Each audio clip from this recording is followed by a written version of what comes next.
Hello and welcome to another video by Rick Miracle, me, in my series Freemasonry and Satanism.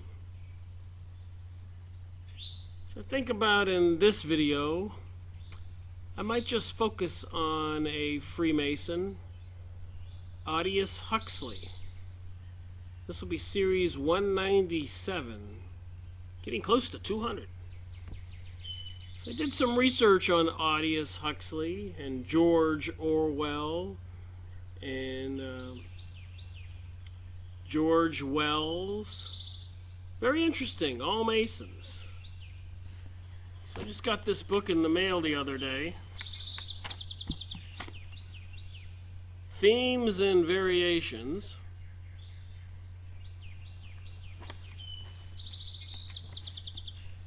Aldous Huxley. I was watching a video and somebody was talking about this material. Some very interesting contents in the book. Variations on a Philosopher. Art and Religion. Variations on a Baroque Tomb. Baroque. Variations on El Greco. And variations on the prisons, variations on Goya, Goya, and the double crisis. So I saw the chapter Double Crisis, and I've been reading it.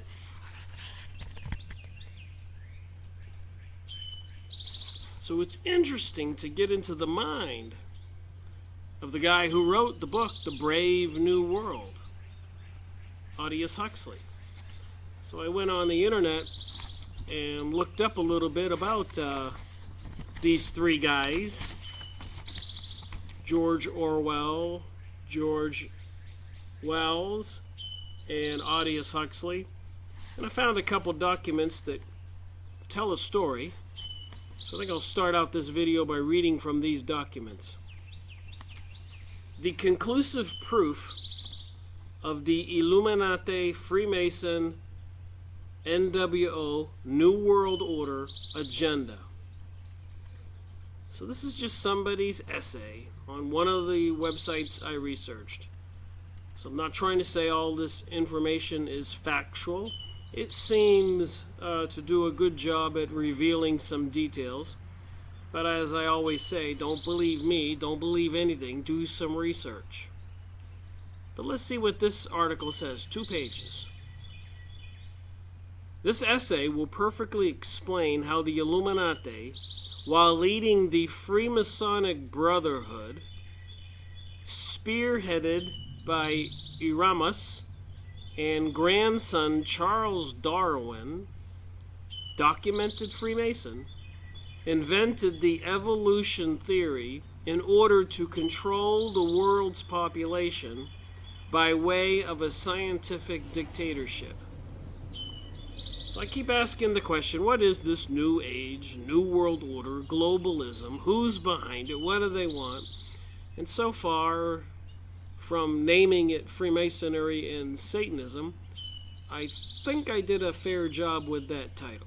I could have named it Freemasonry and Lucifer, or the Illuminati and Lucifer or Satan, mystery school religion, secret societies bent on controlling the world. Could have come up with many different names. But I'm satisfied with Freemasonry and Satanism. Seems that it ties everything together. The intentional destruction of Christianity, the efforts to bring about a global order, already microchipping people, artificial intelligence, spying on us, knowing everything we do. And if you don't believe me, you ought to test it sometimes. Just make a phone call or look up on your computer for a lawnmower, for example. It is spring. And then notice all your other activities on the internet will be advertisements for lawnmowers, or email somebody that you're interested in something, and all of a sudden your advertising will do that.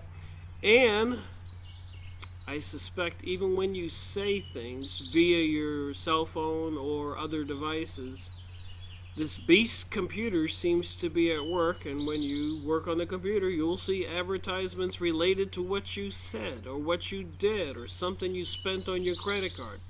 Unbelievable. So back to this document.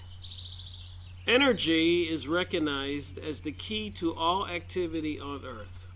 Natural science is the study of the sources and the control of natural energy, and social science, theoretically expressed as economics, is the study of the sources and control of social energy. Both are bookkeeping systems. Mathematics is the primary energy science, and the bookkeeper can be king if the public can be kept ignorant about the methodology of the bookkeeping. All science is merely a means to an end. The means is knowledge, the end is control. And the author of that was the author Silent Weapons for Quiet Wars. Go look that up. That's interesting. I've shown that in previous videos. Silent Weapons for Quiet Wars.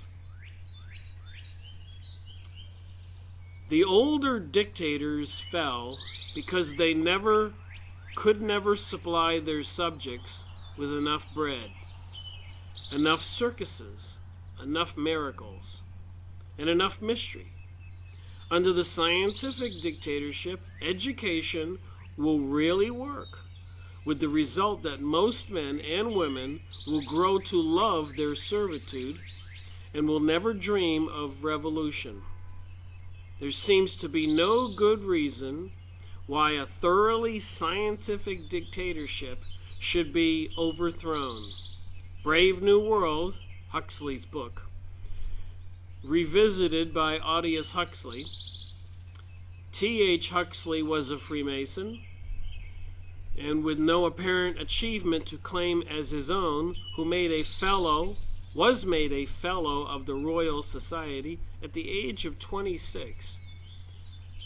So as I said before, apparently if you're born into certain families, you get a little push in the direction. T.H. Huxley tutored Freemason H.G. Wells, who would later teach Huxley's two grandsons, Julian and Aldous. So there's a relationship here with Aldous Huxley and H.G. Wells.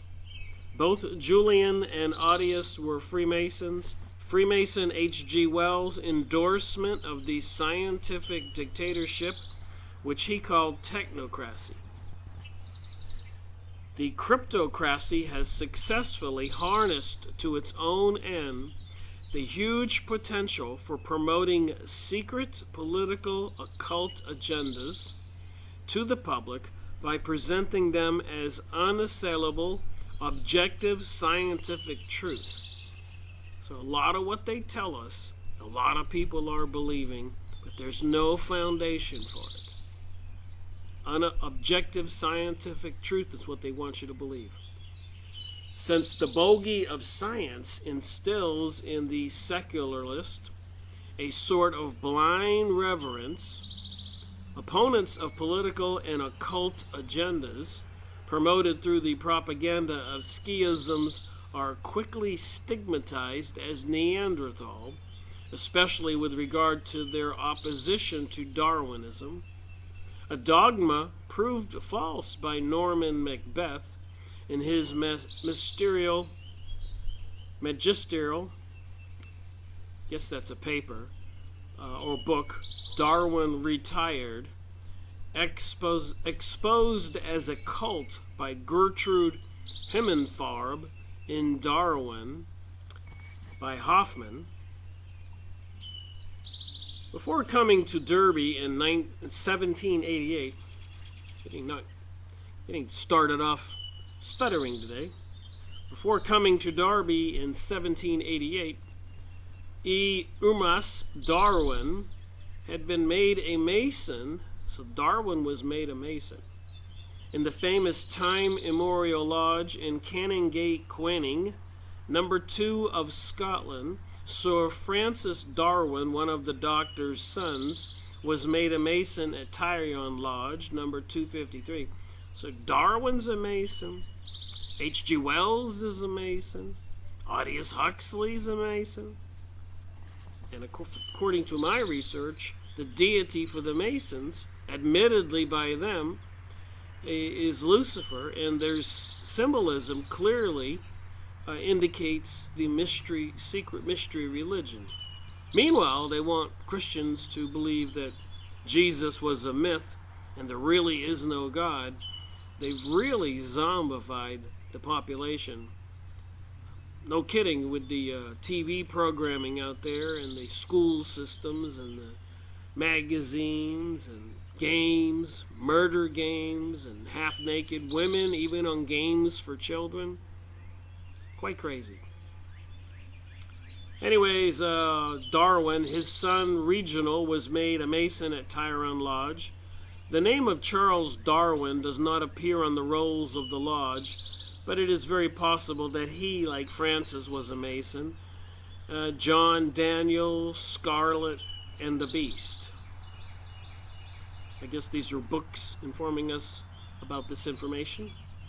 To bring about spontaneous generation would be to create a germ.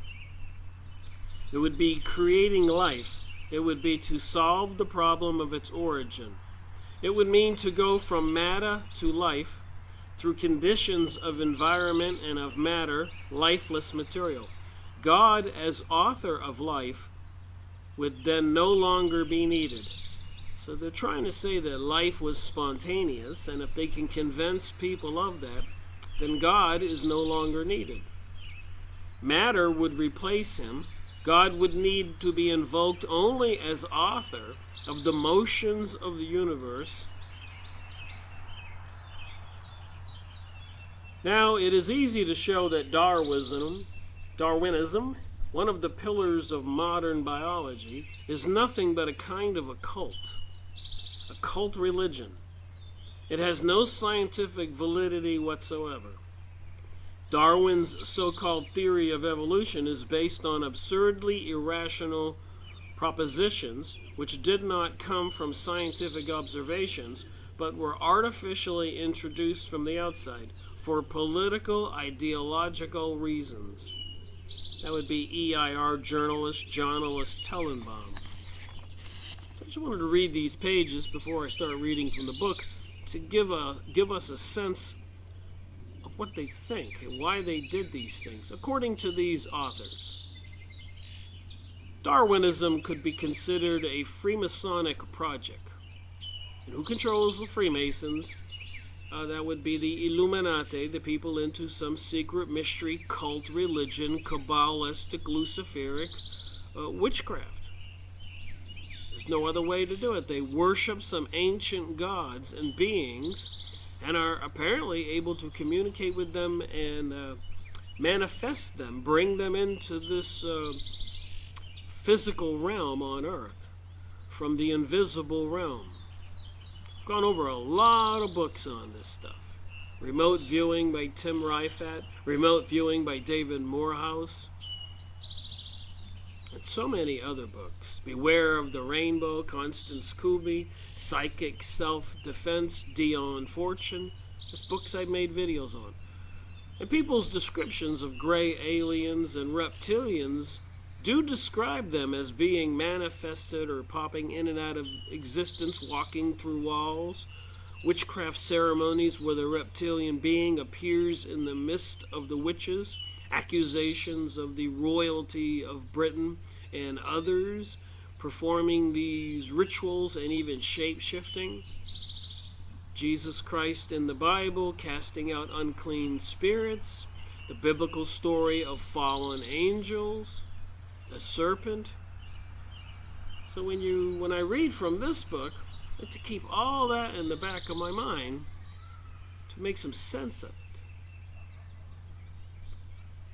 So Darwinism could be considered a Freemasonic project, the culmination of a public campaign conducted by the lodge Evidence for this contention can be found in controversial protocols of the wise men of Zion.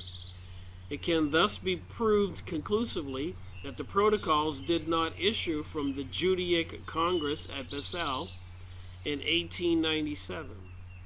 That being so, the obvious question is, whence did they issue? Modern scholars have dismissed them as total forgery. A wholly spurious document concocted by anti-Semitic interest intent on discrediting Judaism. All that being well said and done, I am aware out of the Encyclopedia Judaica that the Jewish people, wherever they went, ran into serious problems, persecution, and prosecution. So, and many Jewish people who were into revolutionary activities and into the Kabbalah, and many Kabbalists have been accused of sorcery.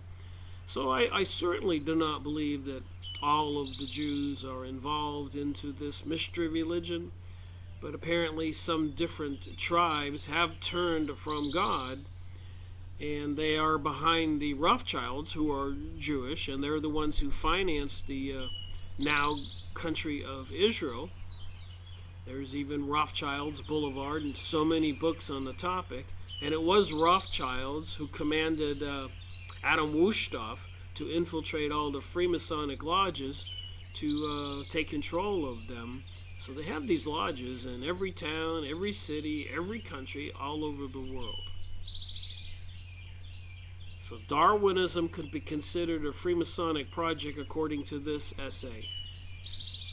They're talking about the protocols that are really not something by all Jewish people, but by some elitist Jewish people who want some kind of utopian control of the world, who appear to be in cahoots, involved with other mystery schools and the Illuminati, Bohemian Grove, Rosicrucians, Knights of Malta, Knights of Columbus, Club of Rome, and so many more.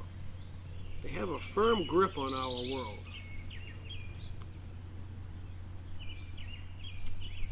Okay. And yet the protocols themselves argue strongly against such a conclusion. They contain, for example, a number of enigmatic references that are clearly not Judaic, but these references are so clearly not Judaic that they cannot possibly have been fabricated by a forger either. No anti-Semite forger would even a molecule of intelligence, would possibly have concocted such references in order to discredit Judaism. So who did create the Protocols of Zion? The manual for taking over the world. When I read this book, you almost think it would be the Freemasons if these people are involved that way. But then we understand that they are controlled by the Illuminati. There is a hierarchy here. Somebody's at the top of this pyramid, and it does seem to be connected to the spiritual realm, Luciferic, satanic, fallen angels, maybe even called gray aliens, reptilians, etc. For no one would have believed these references to be of Judaic origin. Thus, for instance, the text of the Protocols ends with a single statement, signed by the representatives of Zion of the 33rd degree. So I am aware that the aspirations of the people of Israel, maybe not even Jewish people, they don't look brown like Arabs or Hebrews. They look like people from the northern area of Europe, northwestern, Russia, Khazaria, that area. And apparently the country of Khazar did convert the entire people to Judaism, and they were a very barbaric people. So who controls the Jewish religion country today? All right, back to this essay here.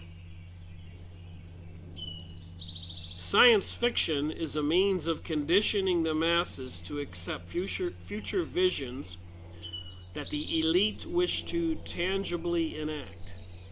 This process of gradual and subtle inculcation is dubbed predictive programming. They are predictive programming the people on the planet now. And if you're just a little bit intelligent and awake, you can see it. Predictive programming works by means of propagation of the illusion of an infallible, accurate vision of how the world is going to look in the future. And hence they give us all these movies. Memes are installed through the circulation of mass appeal, documents under the guises of science fiction literature. Once assumed on a cognitive level, these memes become self-fulfilling prophecies, embraced by the masses and outwardly approximated through the efforts of the elite. So the elite are mind controlling we the people. This, the evolution of man into Superman. Of all these things you can watch on TV now, even custom design a baby, have the genes altered, all these promises of maybe hooking up to computer systems and being able to access everything and know everything. Man into Superman was always the purpose of the ancient mysteries.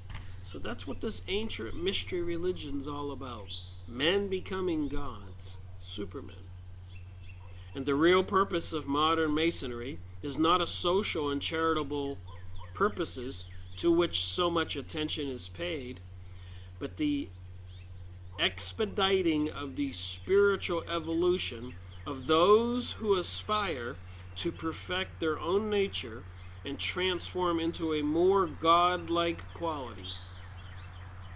And this is a definite science, a royal art, which it is possible for each of us to put into practice, whilst to join the craft for any other purpose than to study and pursue this science is to misunderstand its meaning.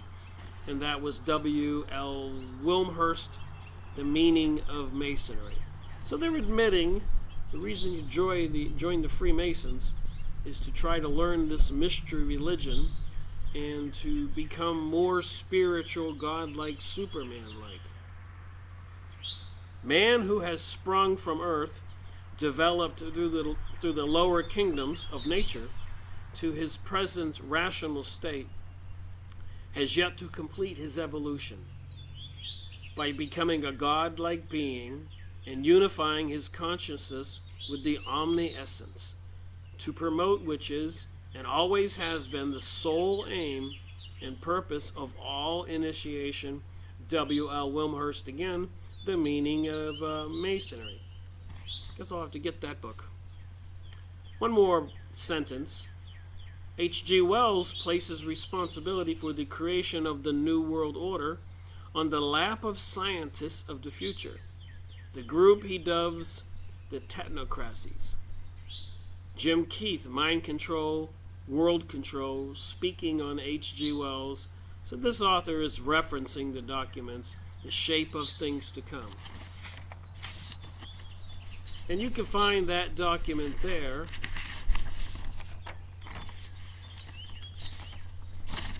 Under this title, The Conclusive Proof of the Illuminati, Freemason, New World Order, NWO Agenda. Please don't believe me, look it up.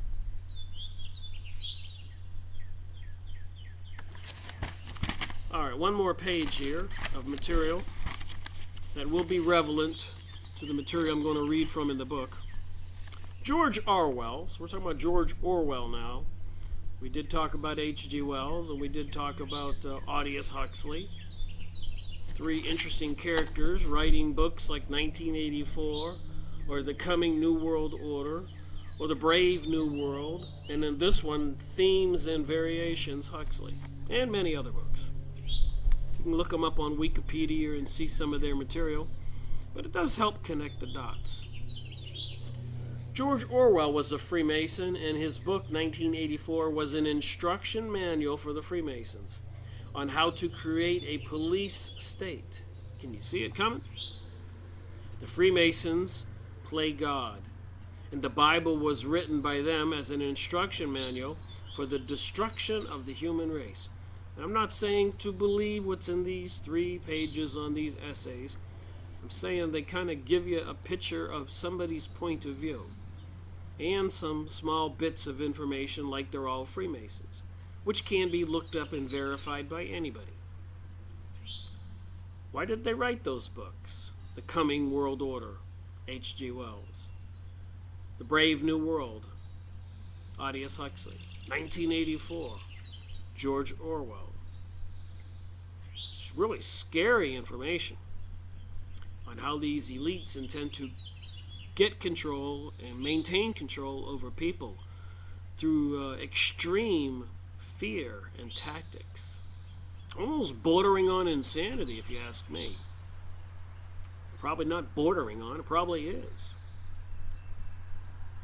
The Freemasons, the Brotherhood of Death. And if you don't believe that, George Bush Jr. was part of the Skull and Bones, one of the Brotherhoods of Death. They have the skull and crossbones. John Kerry. So many presidents were photographed at the Bohemian Grove. They throw a baby in a fire called the cremation of care, under a giant owl called Moloch, one of the deities of the mystery religion. And the front of the $1 bill, perched on one of the ones, is an owl. Sandy Hook school shooting, one of the journalists, the presenters on TV, held up a big picture of an owl. Washington, D.C. street plan is in the design of an owl. And the U.S. dollar bill is the all-seeing eye in the pyramid. In front of the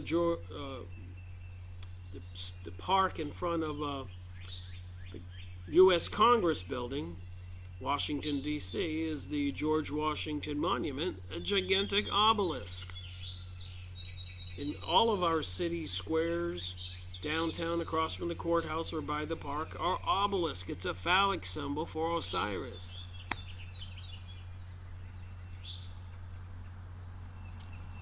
The Freemasons, the Brotherhood of Death. It is a secret society because you do not know who members are or what they plan to do. They do not give much to charity because their charity is their own members. They look after their own.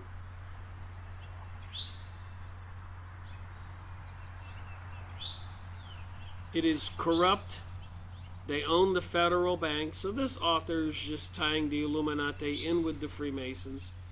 And those would be the Rothschilds, which are Jewish and have been financing the Zionist movement to, I suppose, rule the world from Jerusalem and Tel Aviv. Even President Donald Trump recently announced that the USA recognizes Jerusalem as the capital of Israel, something they've been fighting for 1,000 or 2,000 years, dreaming of regaining their kingdom.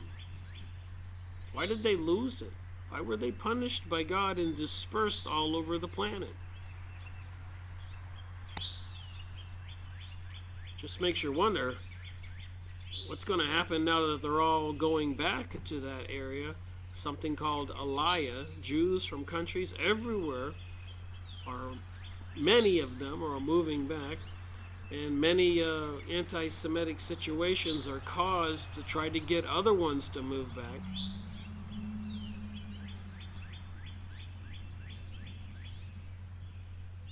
So it is corrupt. They own the federal bank and the Bank of England. They print money out of nothing. It is not regulated. They include the Rothschilds, Morgan, the Rockefellers, Blair, and Bush are high-ranking members, Masons. Blair is a 7th-degree Mason. There are 2 factions of the Freemasons originating in the UK, the York Rite and the Scottish Rite. Masons from York went and built major buildings in New York, including the Statue of Liberty. They moved from York, England, and built a city in America, calling it New York. Washington includes the White House, was built by the Freemasons of the Edinburgh, Scotland. So Washington, D.C., with the big owl street plan and much more symbolism, was built by the Freemasons of Edinburgh, Scotland. Like I said, just tidbits of information here. The Freemasons control the economic order of the world, and it is they who are creating the economic fall at present. Money means nothing to them, as they have too much. Well, they control the Federal Reserve and the other banks of all the other countries. They pretty much have bankrupt every country on the planet. They're planning on a global order. Make no mistake about that.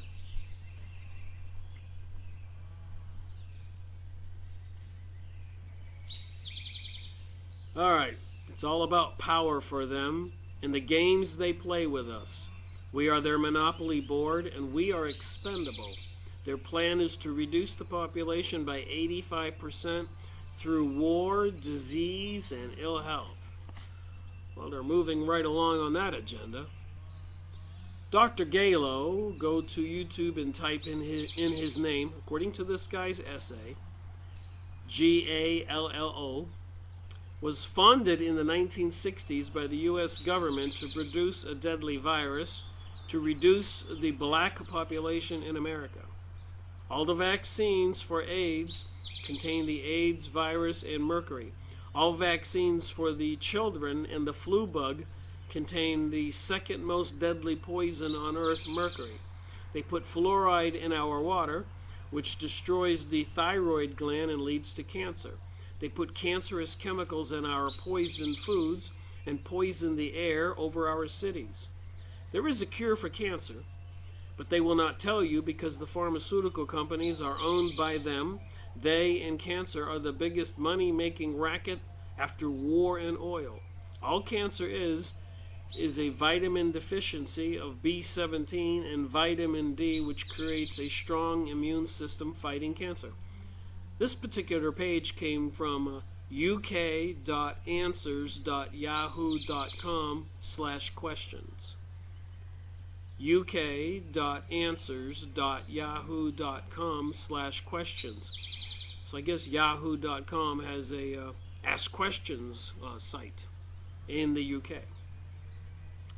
The Rothschilds were the largest and richest landowners in the UK during the Napoleonic War. When Britain defeated France at Waterloo, Rothschilds was the first person to be informed, so he went to the stock market and sold all his property. Other wealthy people watched the Rothschilds selling all he owned, so they quickly followed suit, thinking that they had lost the war to France. When they did, Rothschilds bought everything back on more and huge discounts. So the Rothschilds got rich by a sneak stock market move.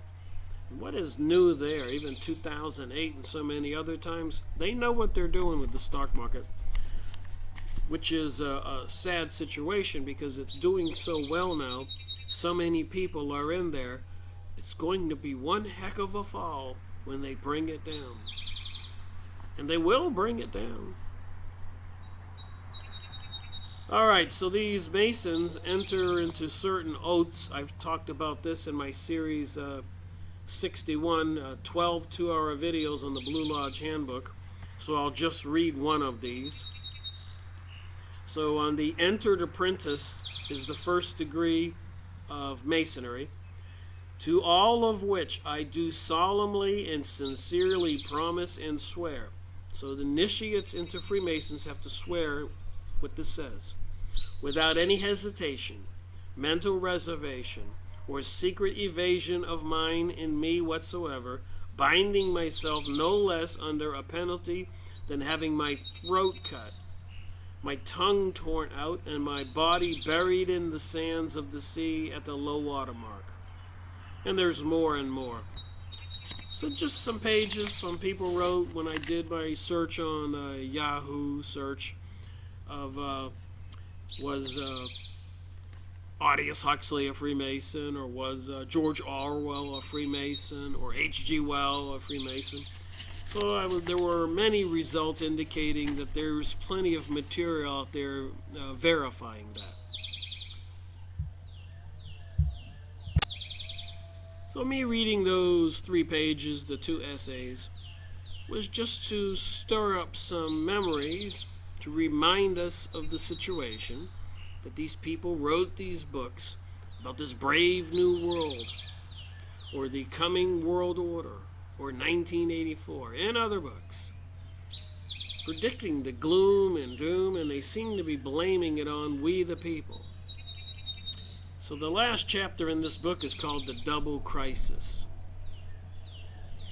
The human race is passing through a time of crisis, and that crisis exists, so to speak, on 2 levels: an upper level of political and economic crisis, and a lower level of demographic and ecological crisis.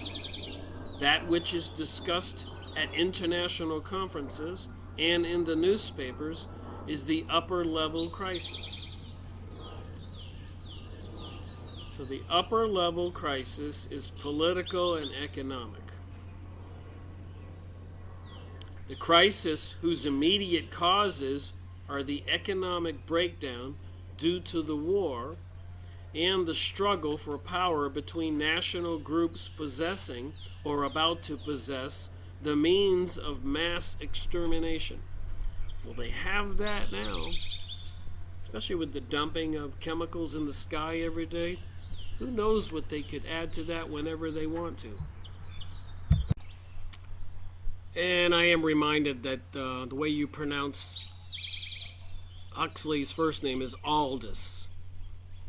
Some people say Aldous Huxley. So you don't have to leave a comment down below because I made a speech mistake. It's Aldous, not Audius. I didn't know. Alright, so different ways to control by means of mass extermination.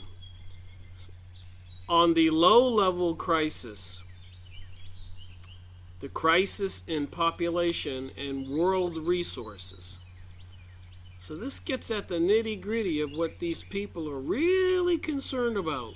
All that propaganda we see in the news and bombing of Syria, 9/11, and world wars. The crisis in population and world resources, hardly anything is heard of in the press, on the radio, or at the more important international conferences. The big 3s and the big 4s, the major newspapers, do not discuss it, leaving the matter to the subaltern and authoritative delegations. To conferences on health or food, they devote their entire energies to the question of who shall bully whom. And yet the low-level crisis is at least as serious as the crisis in the political and economic field. Moreover, the problems on the upper level cannot be solved without reference to the problems that are shaping up in the cosmic and biological basement. If it is ignored, the low-level crisis is bound to exacerbate the crisis of the political and the economic levels. So they're overly concerned, so they would seem, with we the people, the population. There's not enough food and resources to take care of us. I guess that's one way they can rationalize World War III and killing 85%, 90% of the population to save the earth for themselves. Some insane people in charge of our planet right now. At the same time, a concentration of attention and energy on political power politics or power economics make a solution to the low-level problems not merely difficult but impossible. In what follows, I proposed to discuss certain aspects of the low-level crisis and to point out how the obscure happenings in the basement have affected and are likely to go on affecting the lives of private individuals, the policies of statesmen, and the conduct of nations. It has been fashionable for some time past to talk about poverty in the midst of poverty. The phrase implies that the planet possesses abundant resources to feed, clothe, and house, and provide amenities for its existing population and for any immediate foreseeable increase in the population, and that the present miseries of the human race are due entirely to faulty methods of production and, above all, of distribution. So I'm going to go back and read one thing. I think it's important. He says the human race is passing through a time of crisis. And there's two levels of the crisis. The upper level, the political and economic level, the upper level, and the lower level, the demographic and ecological crisis. So the lower level is the overpopulation of the earth. And I've gone over other books by the Club of Rome and Mr. Ulrich about their overpopulation or the population bomb and the limits to growth. I made videos on those two books. The Population Bomb by Paul Ehrlich and the Limits to Growth by the Club of Rome. Go watch my videos. By the same kinds of people as these people, H.G. Wells, and Aldous, I'm saying his name wrong again, Aldous Huxley.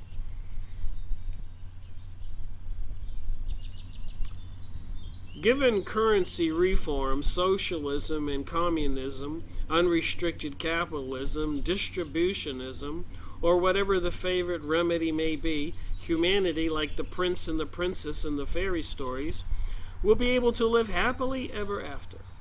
Want and hunger will be transformed into abundance, and the whole earth will become one vast land of the wonderland, I guess.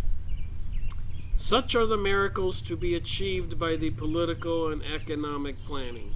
So as we all know, the politicians tell us whatever we want to hear so they can get elected.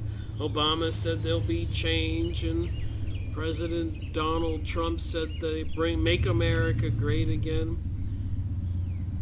Those things don't happen. They're playing us for fools. That's me saying that.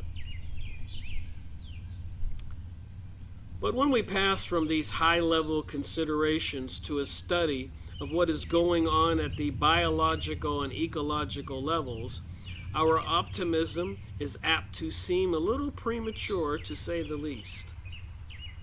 This book was published in 1950, so it is kind of interesting to get into the mind of H.G. Wells and Aldous Huxley.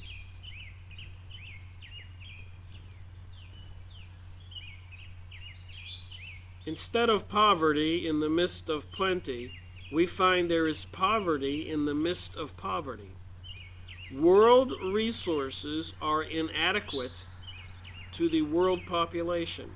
At the present time, our planet supports a little less than 2.25 billion humans, and the area of food-producing land is in the neighborhood of 4 billion acres. So they're creating this philosophy or this theory of fear. There's too many of us. There's not enough resources. There's not enough food. And this was in 1950. So they're making excuses for this World War III or this depopulation program that they're involved in. And they've been at it quite a while. It has been calculated that 2.5 acres of land are needed to provide a human being with the diet which nutritionalists would regard as adequate. Thus, even if all the available productive land were good, and much of it is very poor quality, the existing population could not be assured of the adequate diet. So that was 2.5 billion. Now they say there's 4 billion or whatever.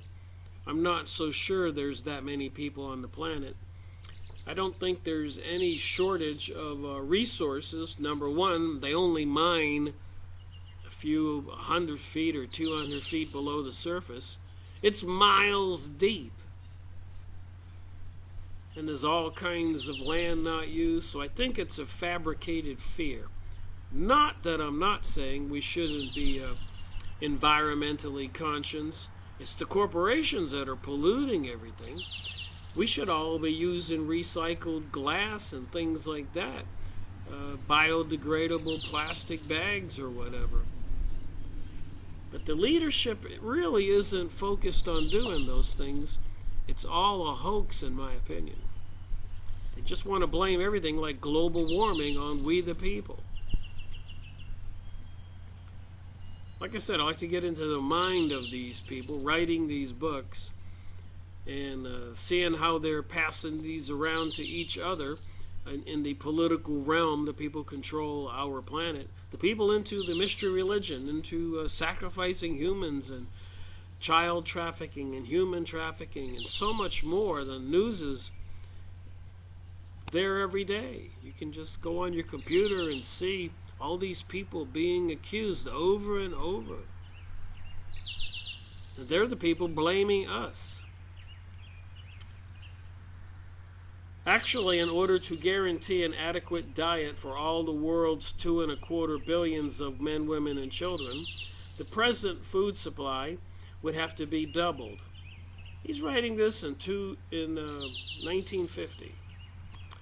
But this cannot be accomplished overnight. In the words of Dr. Thomas Prana, former U.S. Surgeon General, the greatest possible increase in food production will not for decades be enough to meet the minimum adequate diet. And meanwhile, world population is rising. So way back then they had this huge fear. So they say. Again, I think it's just fabrication. I don't really think they have this fear. It's part of the protocols of Zion.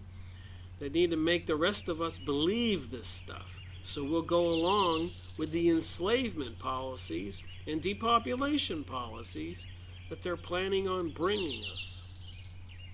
Remember, they're into the Luciferic religion. The people who write this book. It is rising, and meanwhile, world population is rising.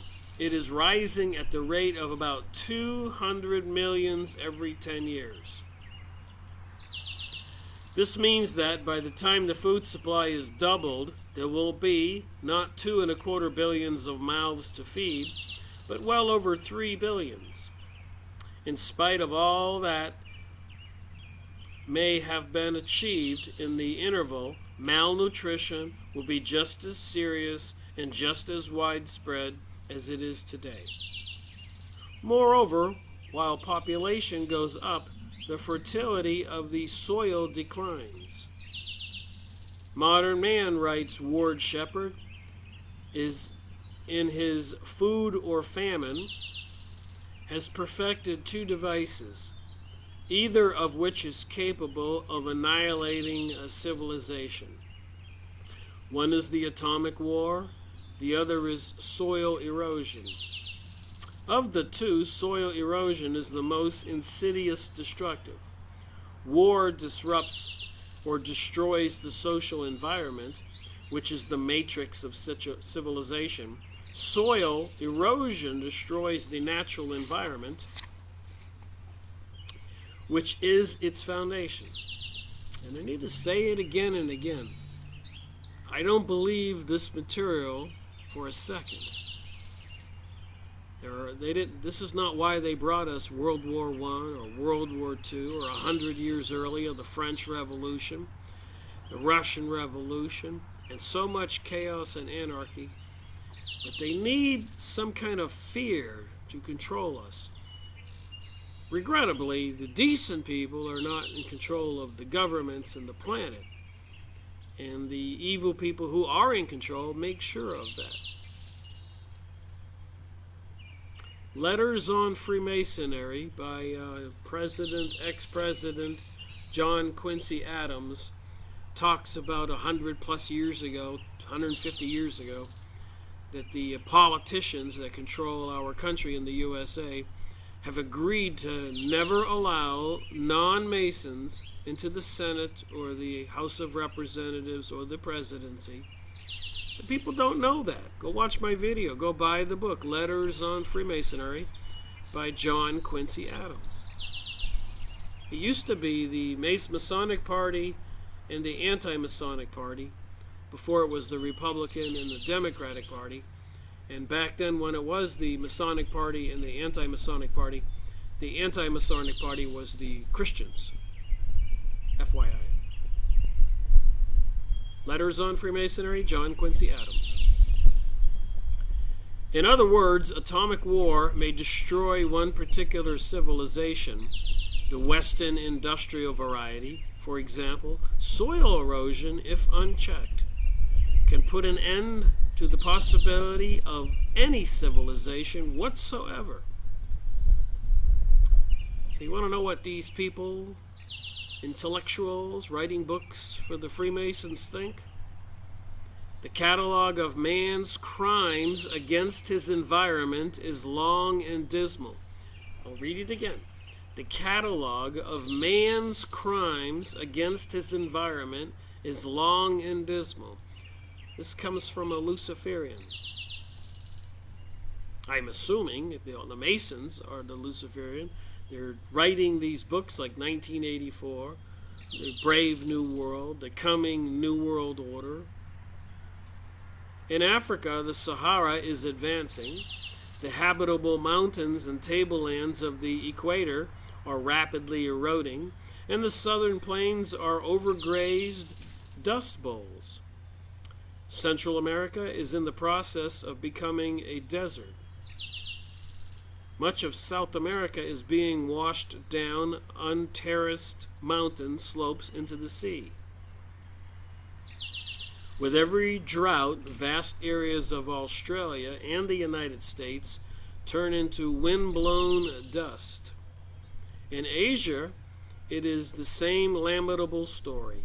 As population goes up, the fertility of the ever more ruthlessly exploited land goes down. Can you see the theme of this over and over and over and over? There is spreading and deepening human poverty in the midst of the spreading and deepening natural poverty. In certain respects, the European picture is decidedly brighter, thanks to sound agricultural practices and a climate that is without extremes. The farmers of Western Europe can produce good crops and go on producing them without in the process of ruining their land.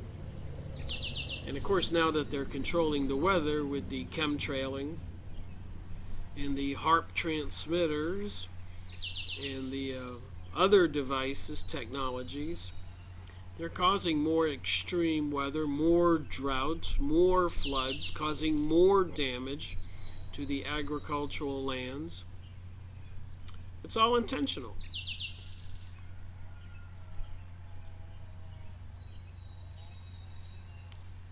But however good these crops may be, they are insufficient to provide the present population of the territory with its minimum food requirement. In relation to the local resources, Western Europe is overpopulated.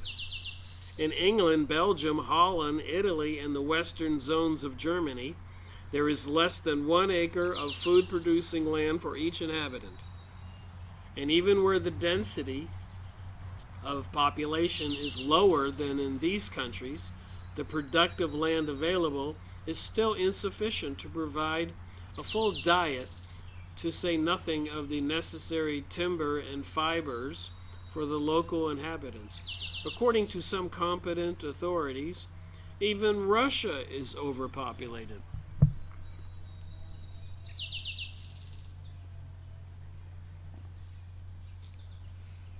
Wow, Russia. The short northern summer severely limits the size of crops, and the long northerly winter severely limits the number of animals that can be kept alive on stored up fodder. And over the greater part of the country's precipitation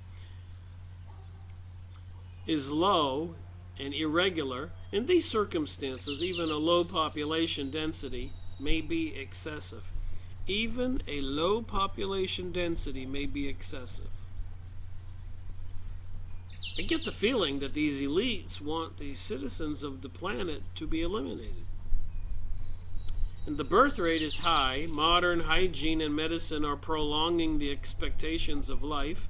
Numbers are rapidly increasing.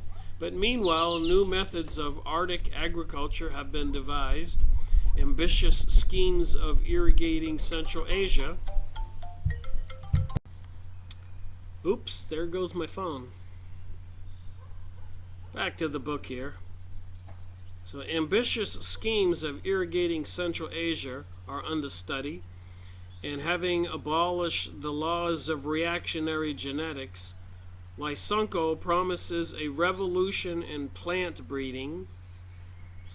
Will the tundras, the deserts, and the ideological correct science be able to feed and clothe the 250 millions who will inhabit the USSR in 1970? Let's hope so. For the alternative is a crusade. Since 1800, Western Europe has more than tripled its population. So these people are worried about the population on planet Earth for quite a while. The huge increase was made possible by the elementary hygiene and the exploitation of the virgin territories of the New World. Today, hygiene and medicine are keeping more Europeans alive, but the New World has a large and rapidly increasing population of its own, and after more than a century of abuse, not a little of its soil has been lost or is in the process of losing its fertility. So they're worried about the USA losing its fertility, our soil.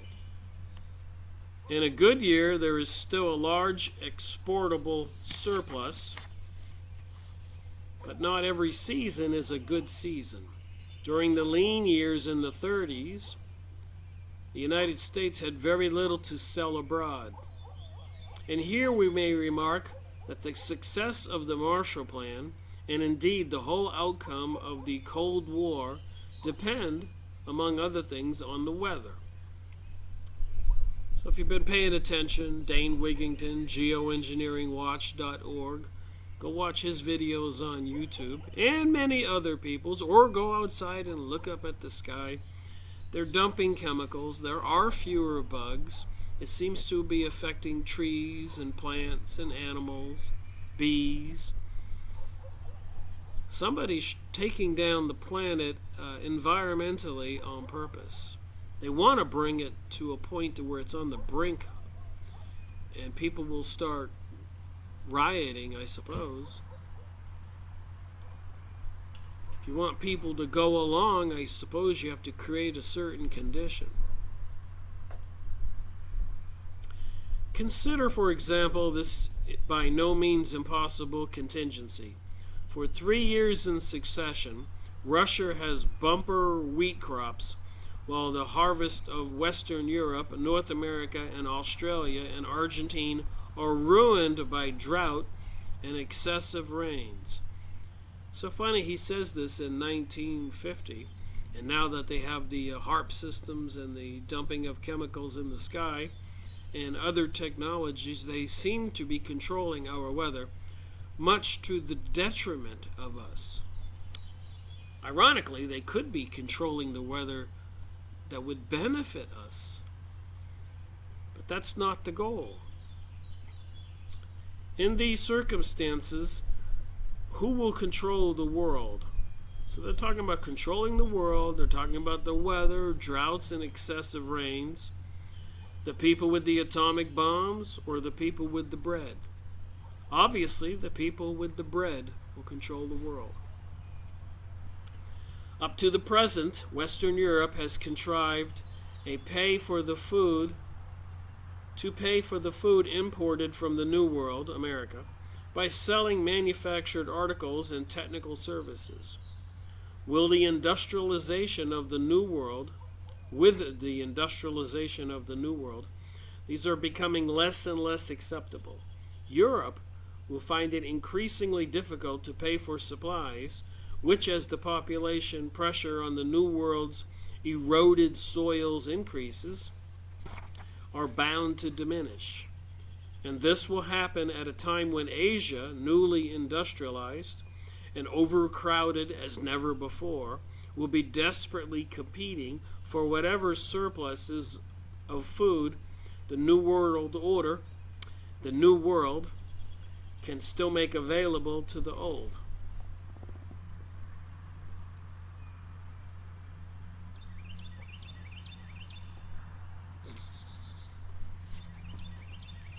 Food is a renewable commodity if the soil is not abused.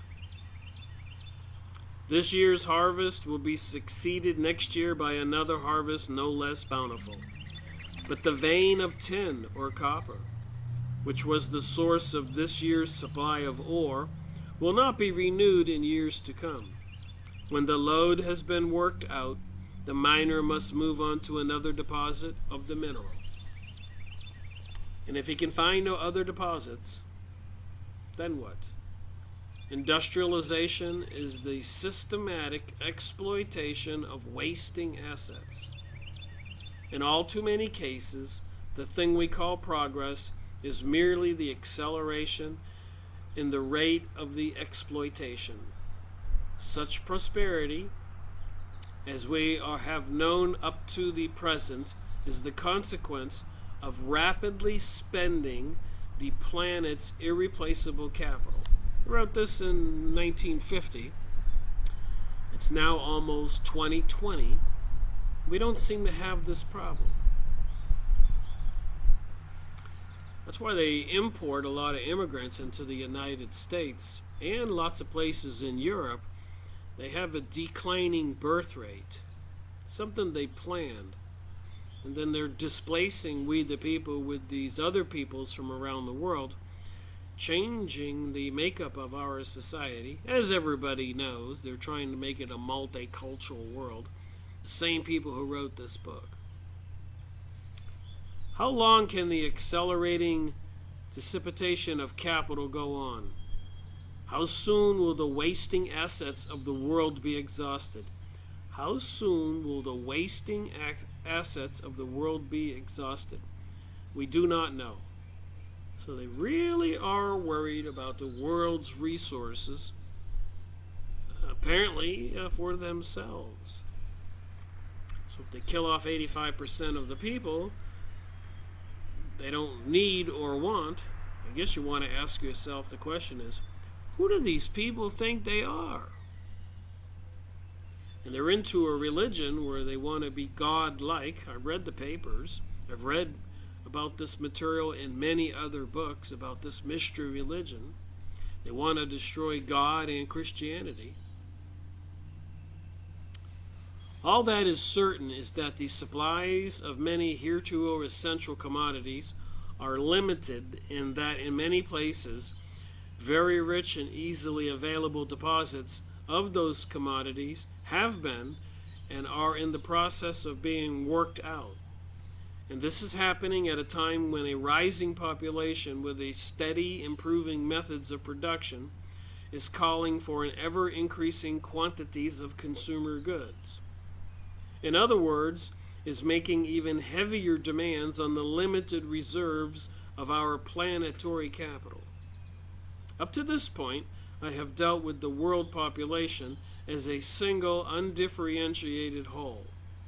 The problem thus posed is that the increasing pressure upon diminishing resources This basic problem of our time is deepened and complicated by the fact that rates of increase are not uniform throughout the world's population.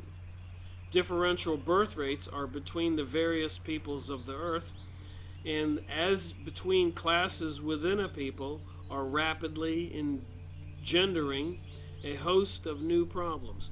So some populations are declining, and some other populations, third world countries, are just increasing dramatically. So he's saying here, it gets more interesting, his assumption. In Western Europe and North America, the overall birth rate has sharply declined in the course of the last 50 or 60 years, and they are so concerned with the population issue. That's one of the efforts behind the pansexual, homosexual revolution, which produces fewer children. So they do not want us to think in Christian terms of, as the Bible says, be fruitful and multiply. They want people to be enjoying sex as a recreational activity with no moral connotations. FYI. Because of the lowered death rates and the relatively large numbers of persons within the reproductive age groups, this decline in the birth rate has not yet manifested itself into a net decline of the population. But the onset of such a decline is close at hand.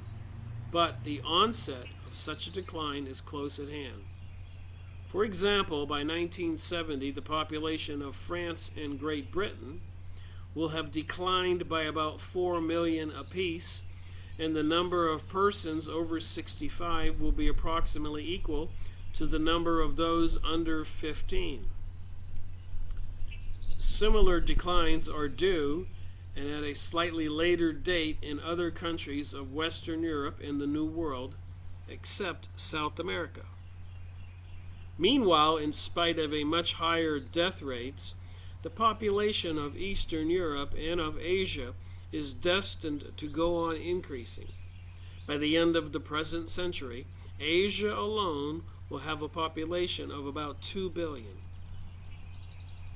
And in 1970, when Western Europe will have some 9 million fewer inhabitants than it poses today, Russia will have gained upwards of 50 million.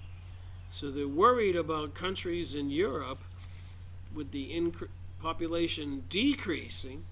And then over here in Russia, you have the population increasing. Within any nation whose birth rate is declining, there is a tendency for the decline to be most rapid among the most accomplished and gifted members of the population. I'm going to have to read that again. Within any nation whose birth rate is declining, the United States, for quite a few years, has had a declining birth rate. Ever since the 1970s, the late 1960s, with the hippie movement and the drugs imported into the United States, the marijuana movement, the love fest. So people stopped having 4 and 5 and 6 and 8 kids, and people didn't have any kids, or 1 child, or 2. So 2 didn't produce 2 for everybody. So the United States population was decreasing. But listen to this theory in this book published in 1950. Within any nation whose birth rate is declining, there is a tendency for the decline to be most rapid among the most accomplished and gifted members of the population. So they're saying the people who still produce children are not the most accomplished or the most gifted members of our population. And it goes on to say here, he's saying that these people have a more lower IQ and more mental issues than the ones that are declining.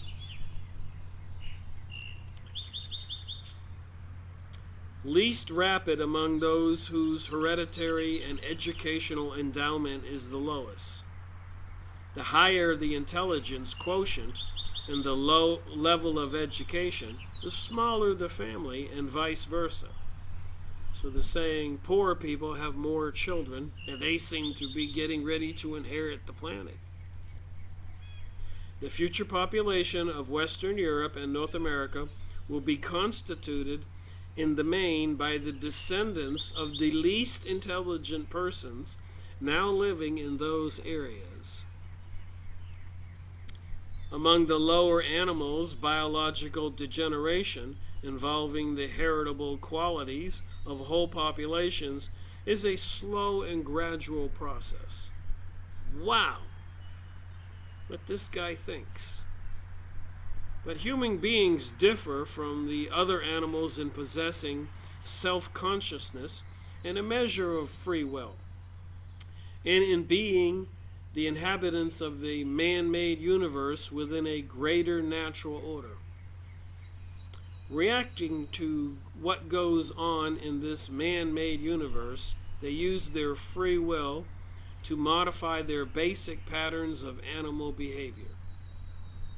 And when the nature of the human universe is such as to discourage the more sensitive, intelligent, and prudent individuals from reproducing their kind, the deterioration of entire societies comes about with an almost explosive rapidity.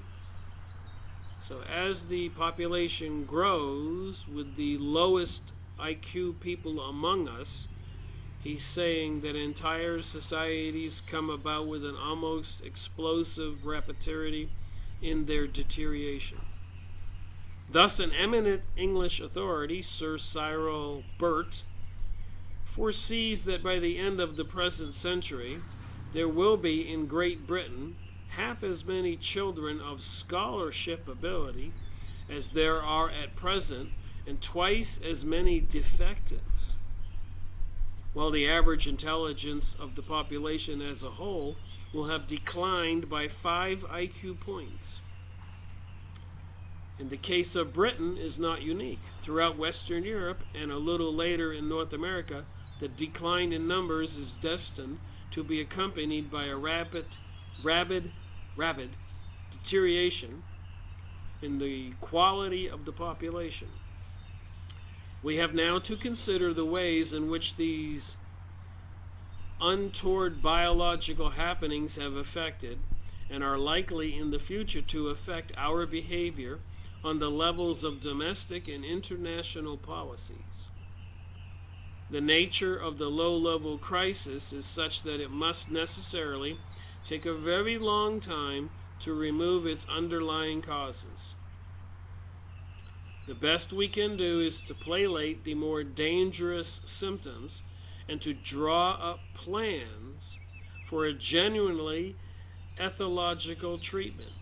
So they want to lessen the causes of the problem, and they're seeking to find a solution to the problem. So the more affluent and educated people appear to be declining in the population, the less affluent and the lower IQ people seem to be increasing, and they're trying to find a solution to that problem.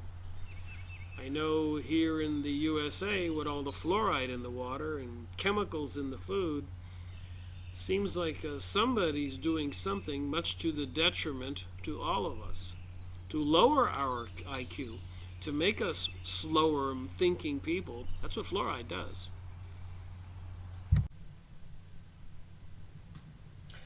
I had to move inside. A little rain outside. So it says here on page 243, the nature of the low-level crisis is such that it must necessarily take a long time to remove its underlying causes.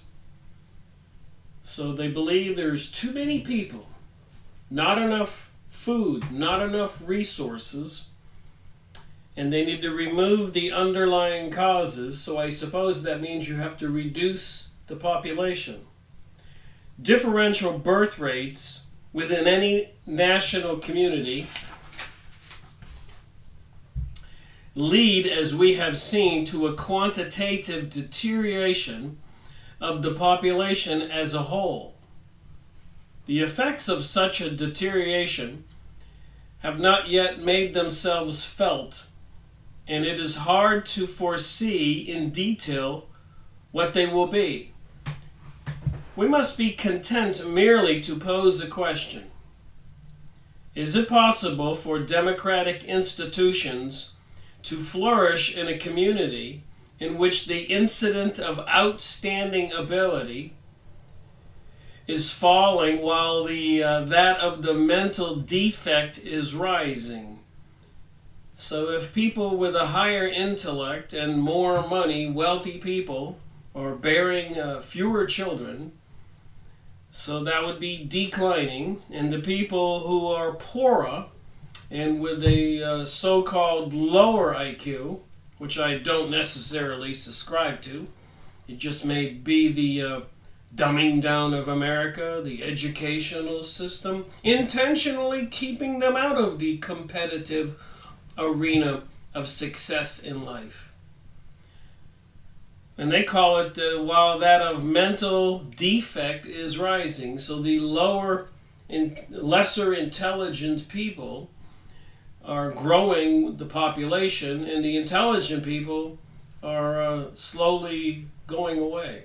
So it says here, 50 years from now, our grandchildren will know the answer. In the interval, it will be necessary to develop new types of training designed to get the best out of the worsening human material and to find means for inducing the congenitally gifted to reproduce their kind. Wow. Where the birth rate of an entire nation declines sharply, while that of its neighbors remains high, we must expect in the world as it is now constituted a more or less serious threat to peace. Regardless of what faith may be currently be professed, the real and effective religion of the 20th century man is nationalistic idolatry. So they're calling it idolatry if you're nationalistic. So basically what they're saying here is they're looking for a central government, a global world order. That's what we're talking about here when you talk about Aldous Huxley, or H.G. Wells, or George Orwell. So let me just look at something here and make my point. So I read this book a long time ago, George Orwell, 1984.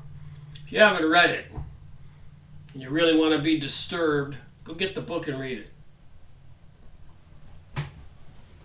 You won't be the same after. And then, of course, H.G. Wells, in his book, The Open Conspiracy, and other writings, The Quintessence of Bolshevism, Russia in the Shadows, the Bolshevik Jewish Revolution after World War I, where they went into Russia, espionage and secret stealth, abducted the Tsar and his family, then assassinated them, told them they brought him up from the cellar and said, "We're going to take a picture of y'all," and then shot them all.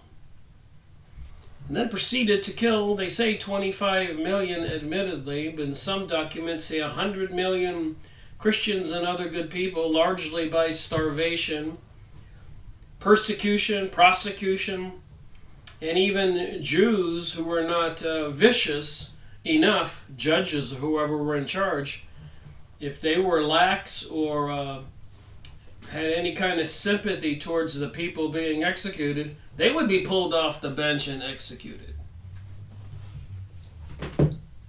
And Aldous Huxley, Brave New World, another interesting book, pretty famous. I notice H.G. Wells wrote this book. I've been reading it. An illustrated short history of the world. He really seems to be emphasizing the evolutionary philosophy, which, as I learned recently, is Darwinism, and Darwin was a Mason. So all these people are into this Masonic organization, and I've connected the dots pretty clear that they're are of the same philosophy as the Zionists or the Utopians who want to rebuild some kind of world kingdom and rebuild King Solomon's temple involving the Ark of the Covenant, as bizarre as it seems, some kind of mystery religion. And you can see the symbols even in this magazine, the New Age magazine. I made a bunch of videos on these magazines, series 26. You can see the symbols. In the bottom where it says liberty, equality, and fraternity, that's for them. The Supreme Council 33 Degrees, the New Age magazine. You know where the word New Age came from? This magazine is 1970. I think I have one for 1934, one for 1948. You can go on used book site like maybe abebooks.com. Put in the Freemason New Age magazine and pick these up for a few dollars. And it's quite clear they're anti-religion. It says here the entire separation of church and state, and opposition to every attempt to appropriate public monies, federal, state, and local, directly or indirectly, for the support of sectarian or private institutions. So they want the state to control the education system, and I've been reading that book there. So we know what they think about we the people. They want to get rid of we the people. Like the Guidestones in Georgia, USA, where they want to have a world population of 500 million and maintain it at that level, so it says. And I've made another video on this book, Report from Iron Mountain.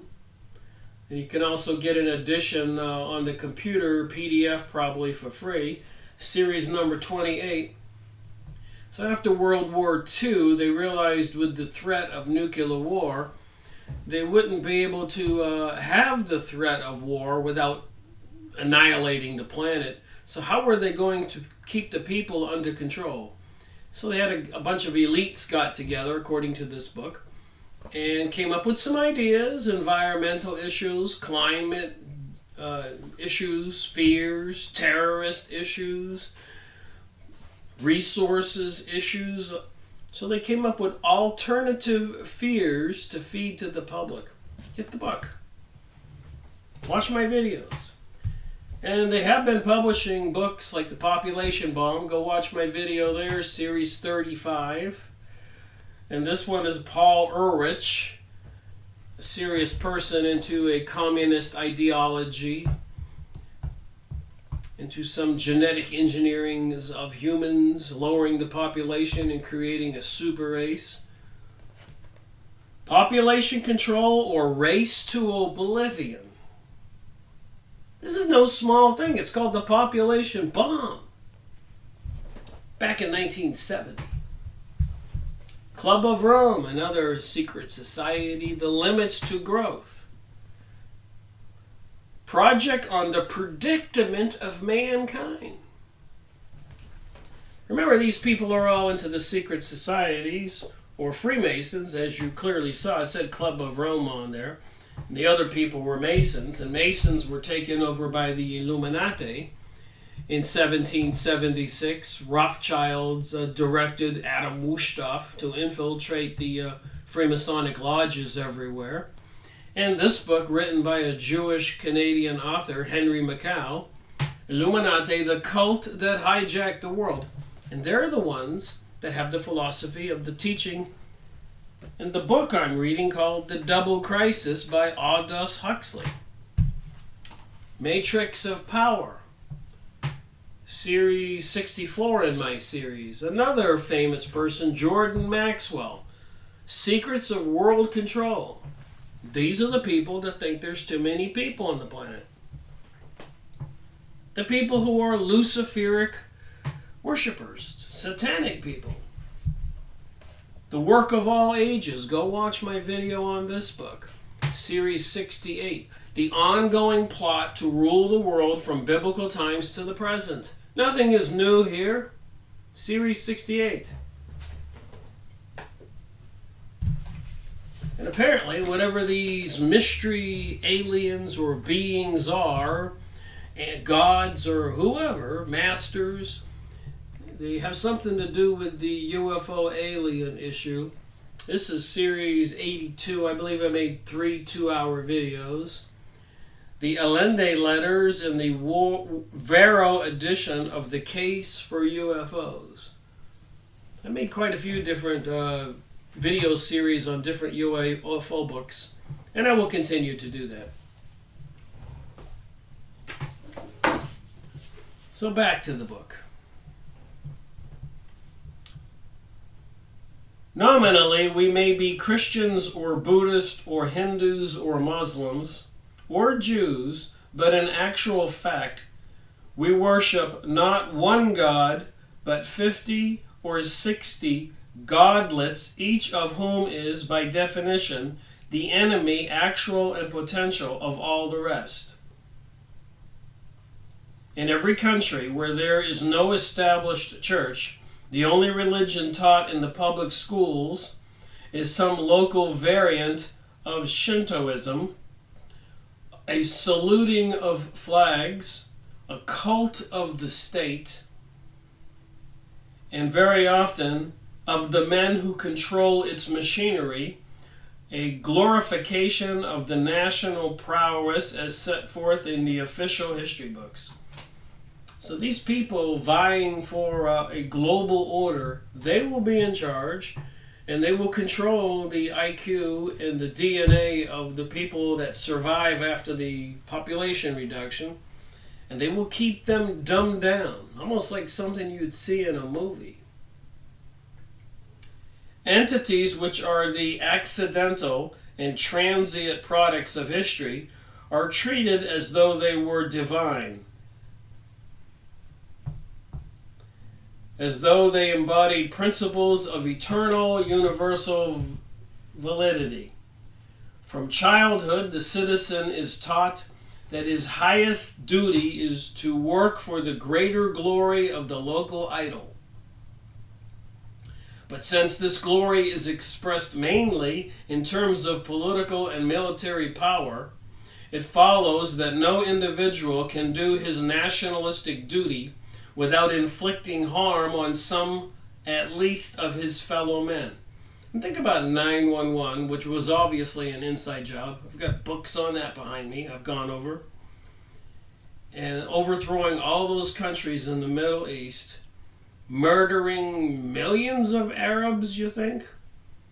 And then you can go online and see maps for a greater Israel, and biblically prophesized to be from the Euphrates River in Iraq down to the Nile in Egypt, the borderlines for the ancient kingdom. I think we, the people, need to wake up to what's going on. In the context of nationalistic idolatry, so again, they think being nationalistic, being a patriot, an American, is an evil thing.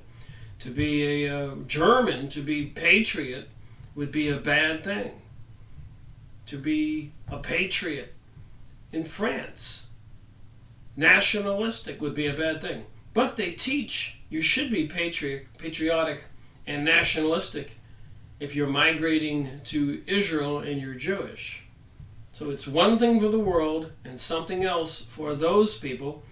And I'm not convinced all the Jewish people in Israel are part of this. I think they are being led by these mystery school lodges and temples and organization like the Illuminati, Rosie Crucian, Knights of Malta, Knights of Columbus, and many other names. There's thousands of these organizations. The Black Sun, the ones that Hitler was following, several organizations. Any shift in the balance of power constitute a temptation to wage war, aggression on the part of those nations which are becoming stronger, defensive, or preventive on the part of those whose situation is changing for the worse. Such a shift will take place whenever the birth rates of two equally industrialized nations change in such a way that one has an increasing and a predominantly youthful population, while the other has a population that is growing smaller, older, and perhaps also less intelligent. Populations increase and decrease relativity, not only to one another, but also to natural resources.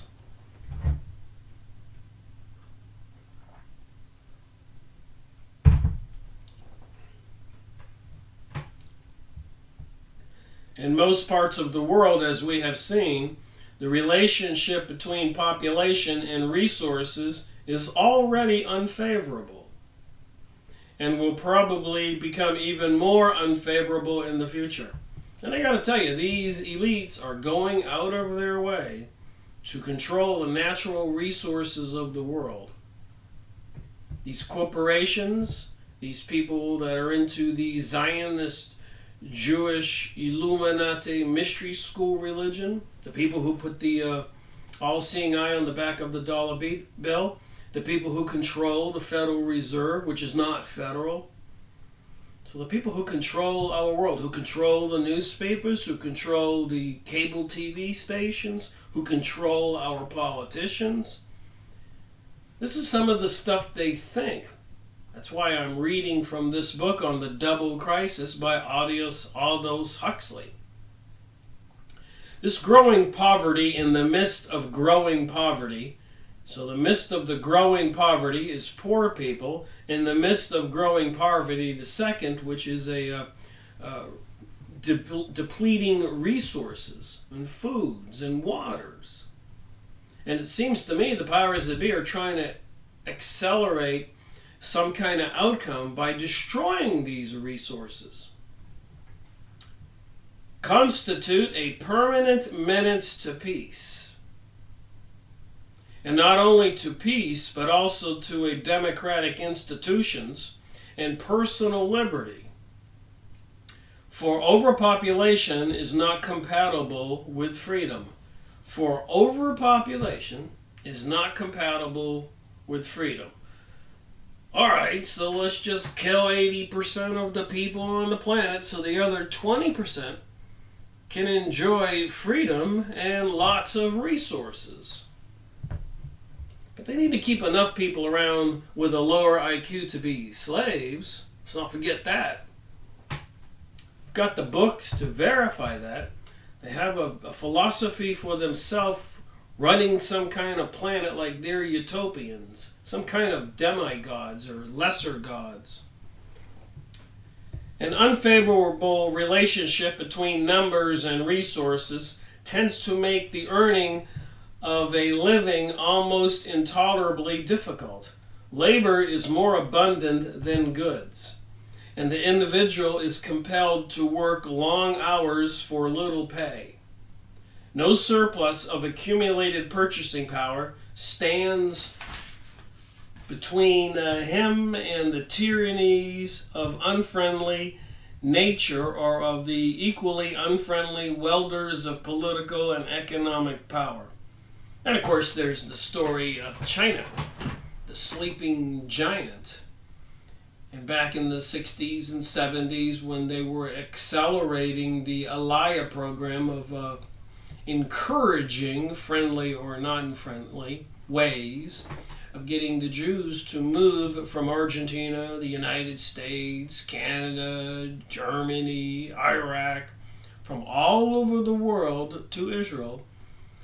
enticing them or even creating anti-Semitic activities to encourage them.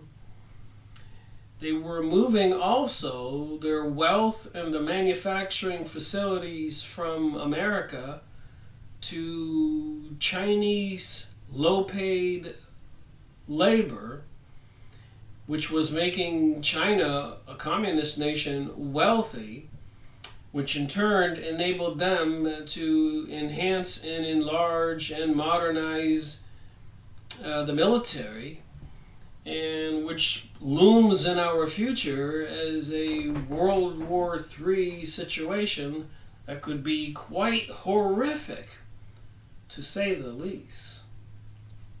And it would all have never come about if these people hadn't been doing what they were doing, moving all the manufacturing industrial complex from the United States to third world countries so they could save money and work these poor people to death and pollute their countries, when here in the United States the police powers were trying to enforce more environmental friendly industrialism. So these people shouldn't be pointing the finger at us. We should be pointing the finger at them. They are causing the huge world disturbances. Even with the confessions of an economic hitman with John Perkins, causing all these third world countries to destroy the native habitat, to build bridges and power plants and chemical factories and mining operations. And the natives who got in the way in South America were machined to death.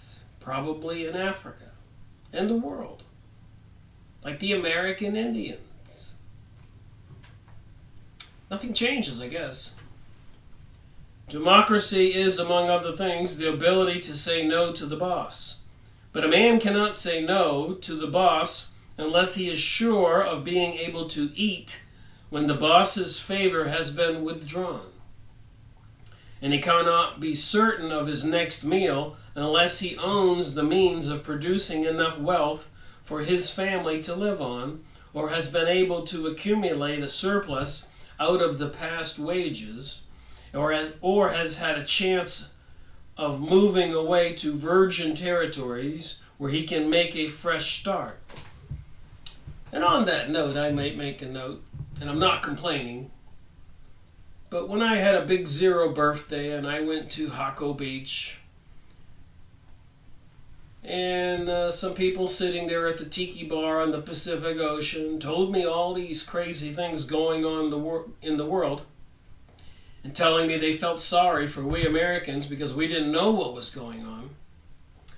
And I went back to the United States and I frantically got on my computer and I went down to the bookstore, and each item they told me I verified and verified and verified. And I dedicated the next 10 or 15 years of my life to reading books and doing research, a lot of hours a day, every week, every month since 2005. This is 2018. So pretty close, closing in on 15 years.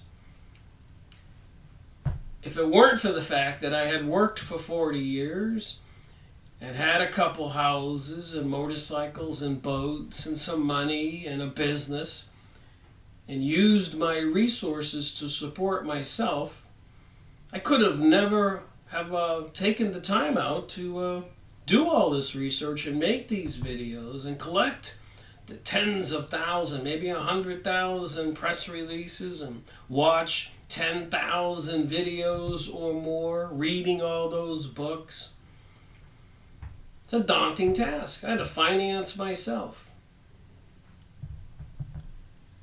In an overcrowded country, very few people own enough to make them financially independent. And FYI, that's why I make these videos, so people don't have to do what I did to try to get some of the straight information. That's why I make videos on so many different topics. All my books I read are supposedly non-fiction, although some of it might be fiction. Some of the books written to try to deceive us might be fiction. Very few are in a position to accumulate purchasing power, and there is no free land. Moreover, in any country where population presses hard upon the natural resources, the general economic situation is apt to be so precarious that government control of capital and labor, production and consumption becomes inevitable. So they're creating a situation where the governments, or these globalist corporations who are answerable to no one, are taking over the capital, the money supply, the labor, the natural resources. And of course, those people live in elite mansions and separate from the rest of us. Like the Hunger Games movie, maybe that's looming in our future. It is no accident that the 20th century should be a century of highly centralized governments and totalitarian dictatorships. It had to be so for the simple reason that the 20th century is the century of planetary overcrowding. So it says here on page 246. Do you get what's going on here with this thinking by these people from the secret mystery schools, these Masons, these Illuminati, the Zionist banksters, the utopians, people into the witchcraft, Satanism, Rosicrucianism, the New Age? None of it's intended to be honest, truthful, and beneficial to the population. They plan on a depopulation event. If they do declare war, World War III, remember, the entire country goes into a state of martial law, and everybody is under the dictatorship of the government. So what will they cause, like they did in World War I and World War II, to do that? And if you don't cooperate and do what you're told, they'll call you a traitor and execute you. Even though, like World War I and World War II, they were preparing for those events in advance. Like 9/11. It took them a year to get those buildings in a situation where they could bring them down. There's lots of evidence. 9/11, Synthetic Terror by Webster Tarpley, and many other books. Judy Wood on 9/11. So many videos. Plenty of evidence out there. So it just looks like they're planning on something to bring about this global order. And if they do believe that the planet can't survive because there's too many people, then what do you think the answer is that they will come up with? It is childish to imagine that we can plant democratic institutions in India or China, or teach the Germans to take their place among the democratic nations of the world. So I guess this book and this author, Aldous Huxley, is a little anti-German. And if you know the story about Germany, especially after World War II, Morgenthau Plan, please go look it up and read about it.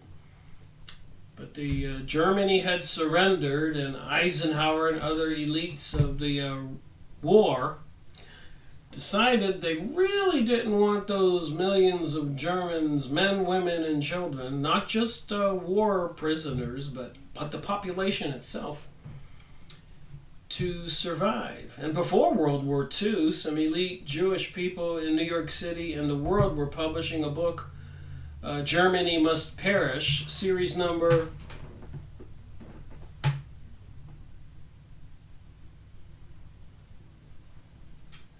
well, I thought it was behind me.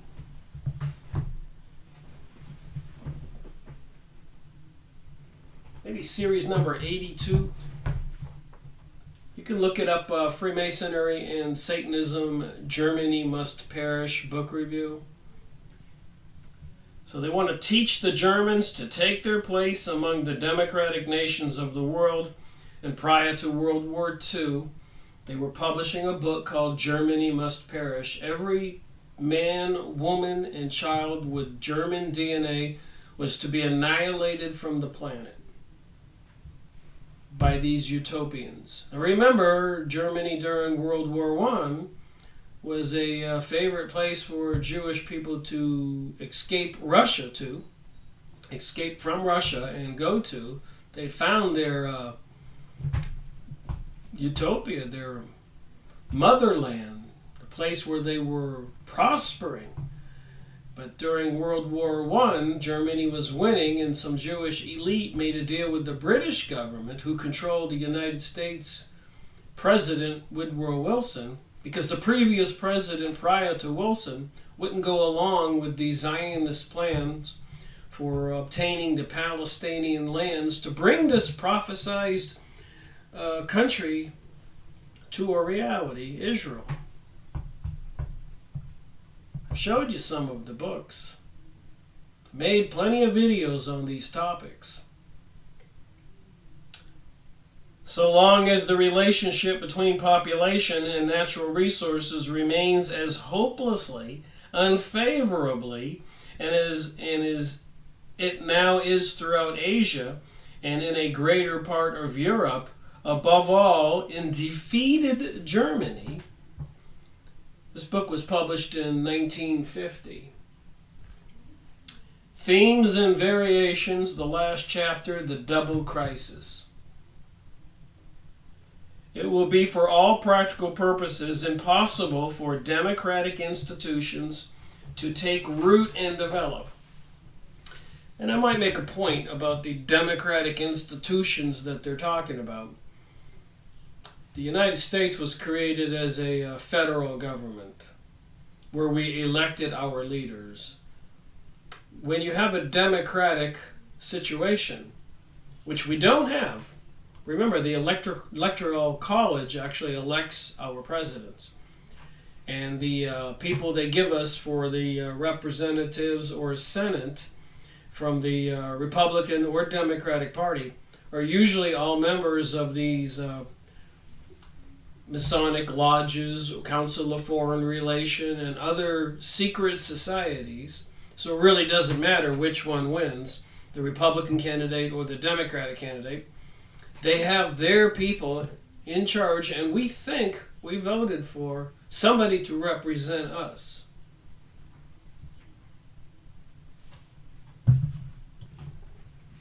All right, a few minutes to go to finish this video. In Western Europe, where the tradition of democracy is still strong, the new totalitarianism will be for some time benevolent and humane. It remains to be seen how long it will be before their almost absolute power corrupts the politicians who wield it. In the political field, the greatest enemy to liberty is war. In the political field, the greatest enemy to liberty is war. That is why, from time immemorial, all tyrants have been so fond of war, or at least of the preparation for war. And God knows how much money they've spent on technologies and weaponizing everything they can. They are getting ready for a huge war. Pick up some military magazines, go on the internet and see some of the advancements. Directed energy weapons. The HAARP transmitter, H-A-A-R-P, go look it up. Dumping chemicals in the sky. That's a weaponized technology. They can put anything into that concoction they want to, anytime, whatever they want. A biological weapon. It just seems that it's the people, the citizens of the planet, against the controllers of the planet who appear to come from these secret mystery schools who are into some Luciferic mystery school satanic religion, cult. That all-seeing eye on the back of the dollar is not a joke. The pyramid, the obelisk, Washington Monument, the one in the city squares and our city parks. The artificial intelligence coming online, already in effect, monitoring everything we do on the computer, saying things on the phone, things that we purchase. Money, you can't get a decent amount of money out of the bank without them asking questions or tracking it. They have to report it to the federal government. Putting up that big wall between Mexico and the U.S. And apparently, it's not to keep the Mexicans or other people from Central and South America or the world out for whatever's going to happen. It's to keep the American citizens in.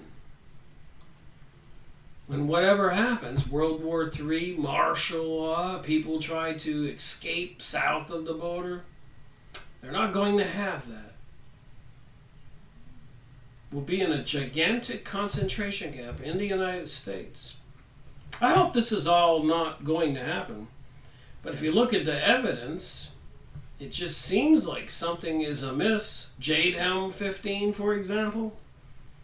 Having all those military exercises, shipping stuff by train all over the United States in truck convoys, exercises going through the cities and house to house, all the bombings and gun shootings. They've been having them every other day lately. This is April 26th, I think, 2018. And every day, cops being shot in restaurants and people reporting to domestic scenes and shootings. And just seems like something is going off the chart, or so they would have us think in the media. It's all perception. Things have always happened. Those Sherlock Holmes movies were made years ago. So there was always murders and things like that. The Boston Strangler. So throughout history, they've had these people who were insane. Possessed, maybe. Even the mental institutions are full of these people that seem to be speaking in strange tongues, like they're possessed from some kind of entities. Stuff people don't know. Universal military conscription puts every individual at the mercy of the central government. So they could turn this country into martial law tonight, tomorrow. They're setting the stage. Russian retaliation for the Syrian bombings by the USA. Issues with China, Australia.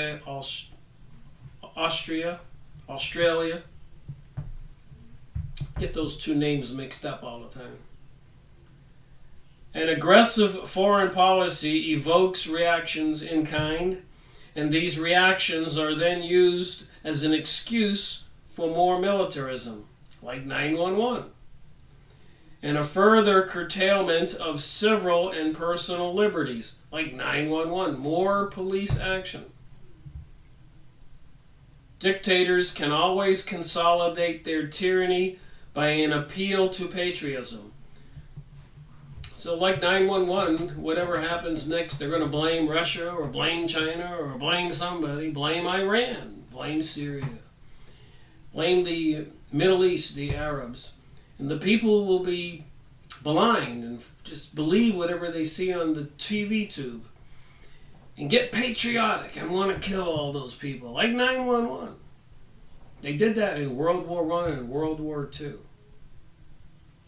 Meanwhile, the danger of war is made a pretext for a policy, not of reducing, but of increasing the birth rate. A policy which was vigorously pursued by Hitler and Mussolini, and is even being even more vigorously produced today by the rulers of the Soviet Russia. Remember, this book was published 1950, Aldous Huxley.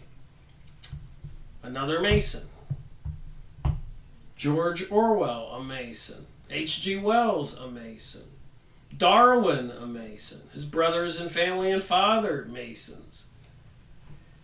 Part of the Illuminati. A mystery religion. ISIS, Osiris, Horus, the all-seeing eye. Bohemian Grove in California, the big owl Moloch, throwing a baby in the fire, the cremation of care, the football halftime shows for the past few years, 10 years, Emmys, Grammys, Olympic openings, Eurovision in Europe like American Idol, the tunnel opening in Switzerland, the CERN, all those satanic rituals. They're telling us the religion of these people, the people who wrote this book. This stuff's not all true. It's propaganda. More babies mean more cannon fodder, more colonists for conquered territories, and also more misery and more need for centralized planning and more power for the political bosses and less liberty for the masses. Well, there's a line of truth in this book. Overcrowding and militarisms are the guarantees of dictatorship. Well, for number one, there is no overcrowding on the planet, in my opinion. I think they even inflate the numbers as to how many people who are on the planet. And how many people of the people in America are baby boomers from the prior to 1960, who, when the parents were having 7 and 8 and 9 and 10 kids, 12 kids, 20 kids. But after 1960 something and 1970s and 80s and 90s and after that, people were barely having 2. So there was a serious decrease in population here in the United States. And that's why they've been bringing in the people from Mexico, Central America, from India, from the Middle East. They've been bringing people in the United States because they have to. The population is seriously decreasing. It did peak with the baby boomers, but then, of course, after those people grow to be 60, 70, 80, 90 years old, they all start dying. And do the math from 1950 and 1940 to today, and they all are dying. So if we went from 100 million people to 200 million people, when all those people die, 100 million people are going to disappear. The 2 people that had 8 kids. 60% of the American population is elderly and going to die soon. And many of them are dying every day. So what's in this book is not true. And all over the world after World War II, there was a lot of birth rates that went up. In our days, war on any considerable scale can be waged only by a highly industrialized nation. There can be no successful aggression without the copious and complicated armaments which are of the modern means of aggression. Lacking these means, the people of an overpopulated country are confronted with only 2 alternatives. They can either stop breeding and so reduce the population, or else they can go on breeding until famine, disease, and political unrest and civil war combine to raise the death rate to the point where the decreased population can reestablish a favorable relationship with natural resources. Aldous Huxley, a Mason. This is what they think, written in 1950. These are the people behind global order. These are the people behind 9/11, World War I, World War II, and apparently the looming event, why they built FEMA camps and had Jade Helm 15 military exercises across the country, testing all those biological weapons, bringing online the 5G weaponized microwave systems, artificial intelligence, controlling everything we do, microwaving children, California, Texas, Florida, probably elsewhere. But some overpopulated countries are also industrialized, and for these there is a third alternative: to enslave or exterminate their neighbors and so acquire more land, food, and raw materials and markets. So what if the peoples of the world, the leaders, made a deal to exterminate the USA citizens, to make this vast country a huge farming land to feed the world? What kind of backdoor deal would be made, like the betrayal of Germany during World War I? Or the espionage and sneaking into Russia, killing the Tsar and his family and taking over that country and killing 100 million people, they say. Or after Germany, killing millions of people after the war that nobody knew about. 20 million? 10 million? 30 million? How many? Behind the Iron Curtain. Remember the Iron Curtain? What happened? What happened? Morgenthau Plan. Go look it up.